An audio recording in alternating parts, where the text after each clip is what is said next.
자, 안녕하세요. 오늘이 연휴 마지막 날이네요. 네, 연휴 즐겁게 잘 보내고 계시죠?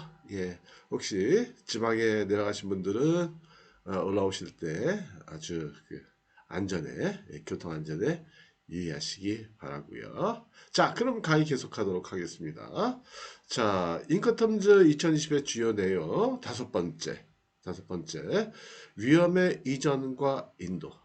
위험의 이전이라는 거는 뭐라고 그랬나요? 위험의 이전이라는 거는 어느 구간까지는 셀러가 물품의 안전한 운송에 대해서 책임을 지고 그 구간 이전 순간 이후부터 바이어 창고에 도착할 때까지는 바이어가 그 운송에 대한 그 안전을 책임진다라는 거죠. 자, 그래서 인커텀즈에서는요, 대개 모든 조건에서 위험의 이전 순간, 위험의 이전 순간에 제품이 인도된다.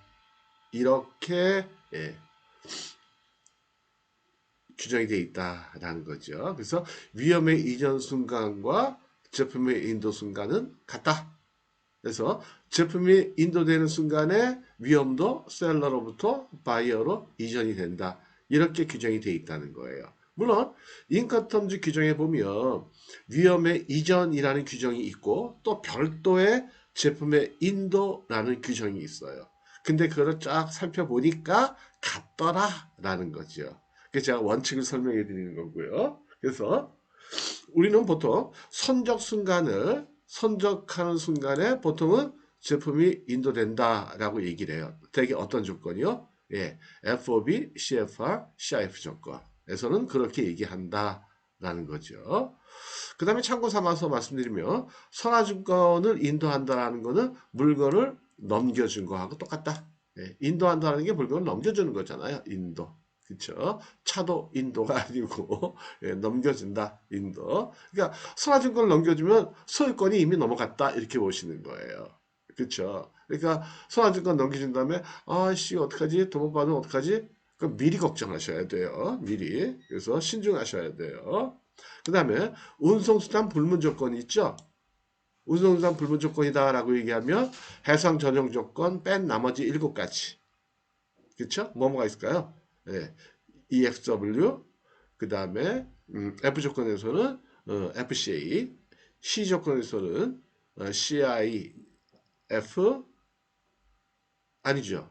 C 조건 중에는 CPT, CIP, 그 다음에 D 조건 전부.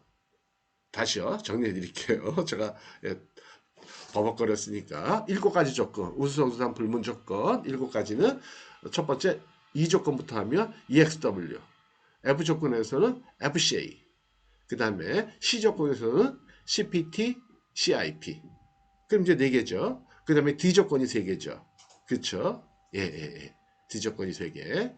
그래서 7가지 조건일 경우에는 음, 그 운송인한테 물건을 넘겨주거나 아니면 그 장소 CFS나 CF에 CY에 반입된 이후에 선적은 별도로 진행이 된다라는 거죠. 그 다음에 이 11가지 조건을 보면 선적지 조건과 양육지 조건이 있다는 거죠. 그 선적지 조건이라는 거는 뭐냐면 예, 선적지에서 그러니까 수출지에서 물건에 대한 그 이전이 일어난다라는 거예요. 그러니까 당연히 이 조건, F 조건, C 조건이죠. 그 다음에 양육지 조건이다라는 거는 뭐냐면 제품의 인도가 수입지 도착해서 일어난다. 양육지에서 일어난다라는 거예요. 그건 대표적으로 D 조건이 그렇다라는 거죠. 지금 이거 외우려고 노력하지 마세요. 이거는 여러분들이 기본적인 원리니까 여러분들이 들어만 놓으시면 나중에 11가지 그 조건에 대해서 하나하나 제가 10가지 의무를 이렇게 쭉 말씀을 드릴 때 그때 훨씬 도움이 되세요.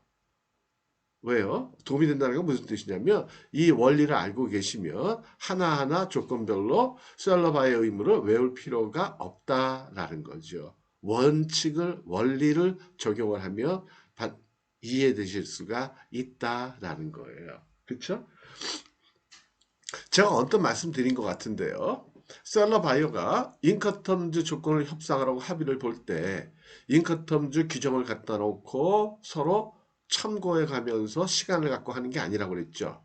그럼 무슨 의미예요? 서로 당사자가 다 인커텀 조건 11가지에 대해서 중요한 내용들이 다 머릿속에 있다라는 거예요. 그럼 모든 사람들이 되게 다 그렇게 머릿속에 있다라는 건 뭐예요? 그만큼 머릿속에 기억하는 게 쉽다.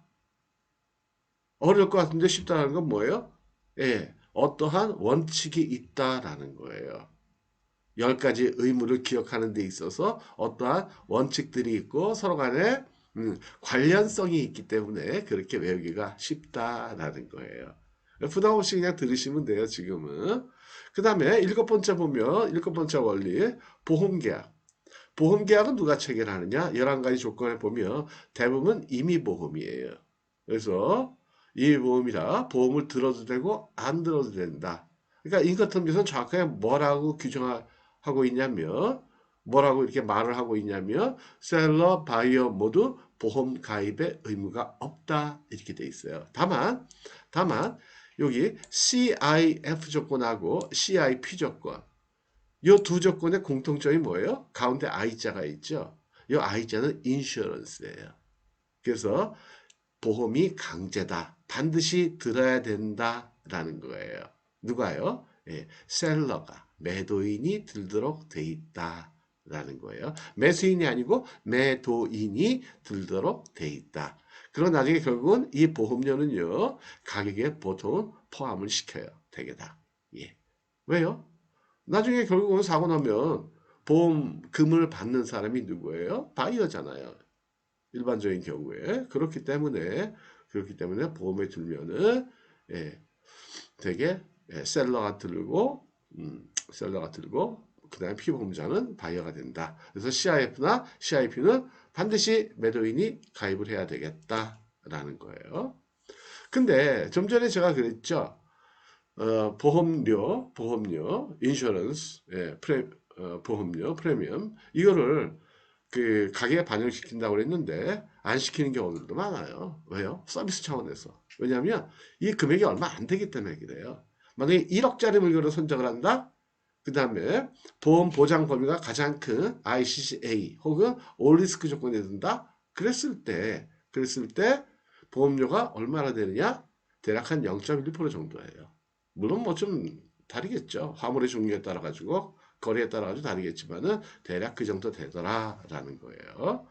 그 다음에 CIP, CIF 조건일 때 보험 계약자는 보통 매도인, 셀러가 보험을 든다고 그랬잖아요. 그죠? 들어야 된다고 그랬잖아요. 그죠? 근데 피보험자는 매수인으로 해놓는 경우들이 많다. 피보험자를 매도인으로 하더라도 보통 양도에 의해서 배서에 의한 양도에 의해서 어쨌든 바이어가 보험금을 수령하도록 하는 게 일반적이다라는 거예요. 자, 제가 또 말씀드리지만 이거 지금 처음 들으시는 분들은 이거 헷갈려요. 기억하시기 쉬운 게 아니에요. 그래서 억지로 기억하려고 노력 안 하셔도 돼요. 지금 제가 1번부터 쭉 7번째까지, 1번부터 10번까지 말씀드린 내용은 뭐냐면 11가지 조건에 공통적으로 적용이 되는 원칙을 말씀을 드리는 거예요. 다시 말씀드리면 11가지 조건에 규정되어 있는 10가지 조건들 의 주요한 내용들만 말씀을 드리는 거고 원칙을 말씀을 드리는 거니까 이건 들어만 놓으시고 나중에 제가 개별적으로 하나하나 EXW 조건 하면 EXW 조건일 때 셀러가 부담하는 비용의 범위는 어디다 책임의 범위는 어디까지다 이런 거를 쭉 설명을 드릴 거예요. 그때 이제 들으실 때 아 맞아 비용의 범위와 책임의 범위를 같다 그랬지 그럼 비용의 범위를 어디까지라는 걸 말씀드리면 아 책임의 범위도 거기랑 똑같구나 아, 보험은 이건 CIF나 CIP가 아니니까 아, 이거 당연히 이거는 양쪽 다 안 들어도 되는구나. 뭐 이렇게 이제 아실 수가 있다는 거죠. 이해가 되시죠? 그 다음에 CIP 조건일 때는 최소 조건으로 보험을 들면 돼요. 예. 그래서 ICC나 FPA. 이 보험 조건이요. 세 가지가 있어요. 우리가 선택할 수 있는 조건이 A, B, C가 있거든요. 예, 그 중에 A가 담보의 범위가 가장 넓은 거예요. 사고 나면 면책일 경우만 빼놓고는 다 보상을 해주는 거예요. 그러니까 암보험을 든다 그러면 전체 암에 대해서 드는 거하고 똑같은 거예요. 그 다음에 B나 C 조건이 또 있어요. B나 C 조건. B나 C 조건 같은 경우에는 예, B나 C 조건 이거는 경우의 수가 정해져 있어. 어떤 경우에 보상해 준다라는 게 정해져 있다는 거죠. 예.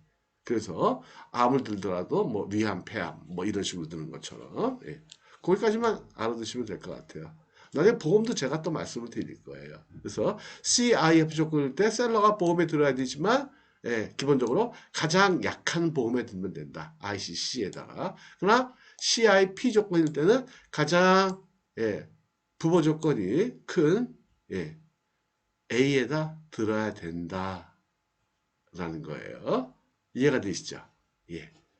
자, 얼굴을 좀 빼놓도록 할게요. 위로. 아, 오늘은 또 슬라이드쇼를 안 해놨네요. 잠깐만요. 예. 슬라이드쇼로 화면을 좀 키울게요. 예.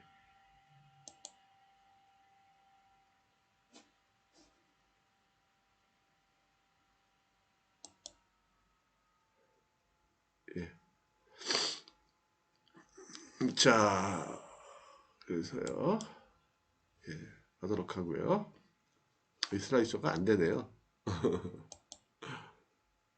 이게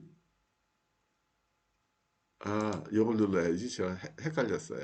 예, 다시요. 슬라이드쇼 해가지고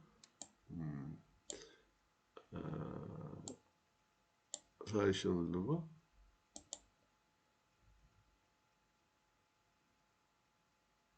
바뀌어야 되는데 안 바뀌네. 예, 현재 슬라이드부터. 예. 자, 그 다음에요. 예, 그 다음에 그럼 오늘은 여기까지만 할까요? 예, 너무 또 길게 하면 안 되니까 이렇게 하고요. 지금 저희가 보고 있는 거는 뭐냐면 여기요. 1번부터 시작해가지고 인커텀즈의 11가지 조건에 규정되어 있는 내용들 셀러와의 바이어의 10가지 의무 중에 중요한 내용들을 설명드리는 거고요. 요거를 여러분들이 잘 보시고 나면 나중에 인커텀즈 조건별로 공부하실 때 이 원칙들만 아시게 된다면 기억하기가 엄청나게 쉽다라는 거예요. 그렇죠? 이해가 되시겠죠? 그래서 위험과 비용의 분기점이 일치가 된다. 뭐 이런 거. 그 다음에 위험이 이전이 될 때 제품도 인도가 된다. 라는 거. 그 다음에 선적지 조건은 E 조건, F 조건, C 조건. 그러니까 선적지에서 제품의 인도가 일어나는 거는 EFC 조건. 그 다음에 양육제소라는 게 D 조건. 보험계약은 임의보험이 대부분인데 CIF하고 CIP 조건은 셀러가 보험에 가입을 해야 된다. CIF 조건이라면 어떤 조건을 기본적으로 선택을 하느냐. 가장 담보의 범위가 낮은 C나 혹은 FPA. 그 다음에 CIP 조건이면 가장 높은 A나 AR에 든다라는 거죠. 자, 오늘은 그럼 여기까지 말씀드리고요. 휴일 이제 마지막 날인데 잘 정리하시고요. 예, 안전하시게 모두 다 귀경 귀성하시기 바랄게요. 예, 마치겠습니다. 감사합니다.